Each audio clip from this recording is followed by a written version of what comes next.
Hi, Fernando. Great job today. Great win. Doug Parrish here with Football Organically. I asked Coach Wilcox about this, but in terms of the tempo for the first beginning of the game, it seemed like you guys were just moving the ball a little bit, but there was some inconsistency there a little bit.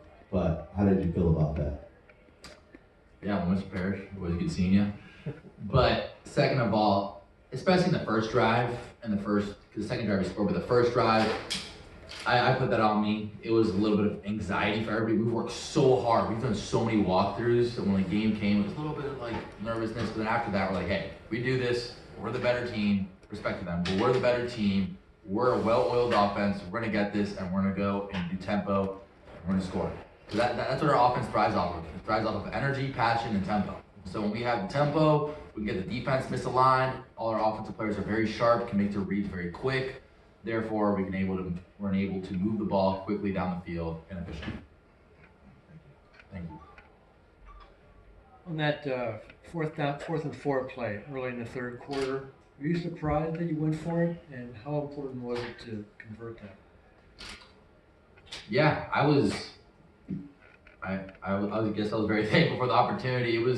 That's one where you're not really sure, but once the offense stayed on the field, I was very excited that Coach Wilcox had the faith in the offense, and then Mikey Matthews had an amazing route. I mean, he shook the guy right, came left. I just try to put it in his vicinity because he has amazing hands, and I know that if I just put it in the vicinity, that Mikey was going to catch it and get the first down. So, testament to him. Great blocking by the O line to send pressure, and I didn't feel anything. So, it was a great play, good momentum shift when the head ball coach, has faith in us to get those fourth downs. Fernando, Steve Carl from the San Francisco Chronicle. How are you? Good seeing you, Mr. Crum. Good seeing you, Mr. Mendoza. For the first time that I can remember, you alternated at QB with Chandler. One, did you know that going in that was going to be the case? And two, could you foresee that happening games 2, 3, 4 into the season?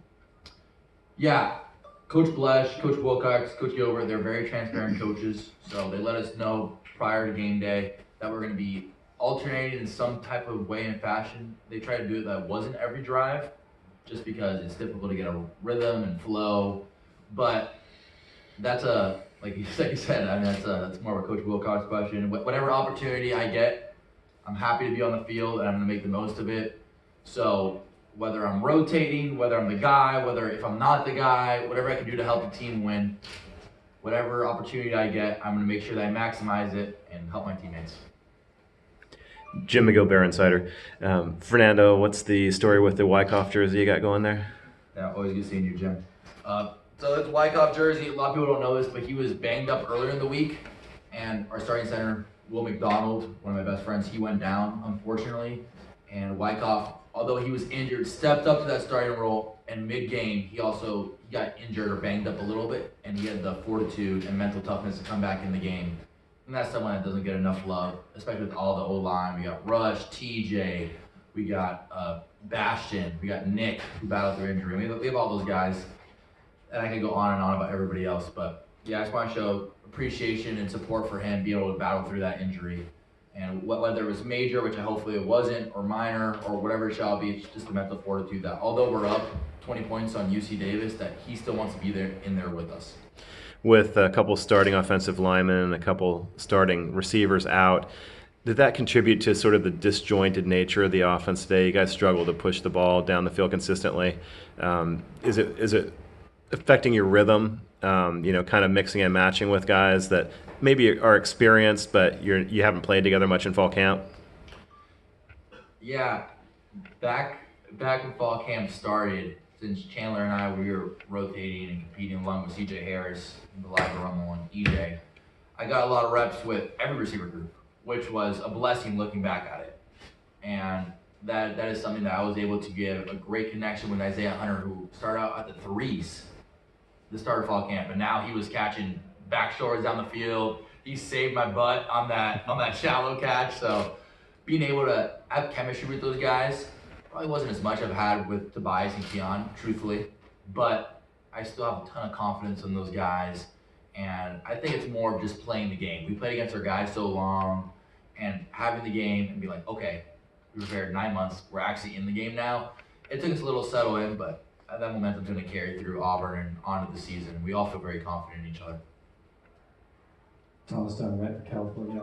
Fernando, how do you personally self-sustain a rhythm knowing that you're going to actively be pulled from the game, not for performance reasons? Yeah, that's a great question, Thomas.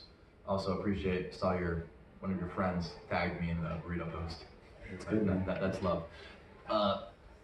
Yeah, like you said, that is a great question, and I think that, like you said, it's not ideal for either of us, but if it helps the team, I know we're both very open to it, and I think it's really staying engaged.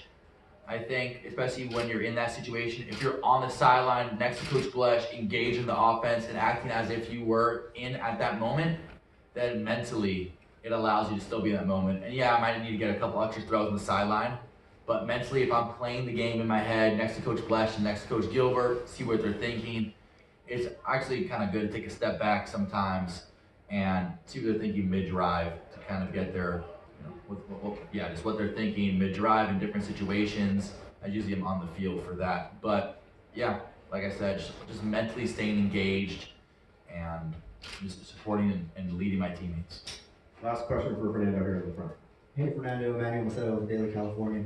I wanted to ask, we heard a little bit from Coach Wilcox about the work that's going to go into preparing for Auburn, crowd noise, being on the road, the heat. I wanted to ask you, what steps are you going to have to take to prepare for that contest? Yeah, thank you. That's an amazing question. Auburn, I'm from Miami, Florida. Whenever I go back down from break, it's a lot more humid, and that's something we're gonna get used to because although it was sunny today, it was still great weather. Great weather. Obviously, I played quarterback, so it's a little different, but I didn't break too much of a sweat. Like I obviously sweated a lot, but not as if I would if we played in Jordan Hare Stadium. So I think it's getting the extra conditioning after practice, pushing those guys and pushing my teammates to get the extra conditioning.